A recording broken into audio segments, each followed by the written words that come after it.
bueno, berri txikitsu esan, taliar txikitsu egin esan, 3-4 taliar txikilek, bizikiltan fabrikie, da gero amezua eta forja txikile, gero forja ez de berri, forja bastante handize, da gero Narbaiza, da Ugarte, eta taliar txikitsu egin esan.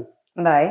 Baina gero hor, 1960ko hamarkada horretan... Gero etorri zin Eibartik eta Ermutik, enpresa handiza marraia, Melchor Gabilondo,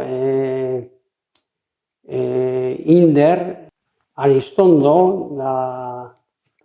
Mendigune Izarraua, da gero etorri ziren, Berton, hasi ziren, etorriko ziren 40 bat langileaz, da gero 100 piku izien.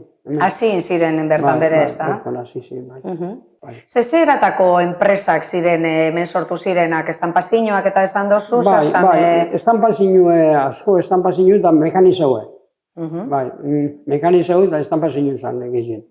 Forgie, bai, forgie eguen hemen bat, eta beste forja betor zan Aristondo, da fundizioe beho zan, agasa, bai.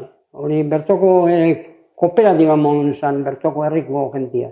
Bai.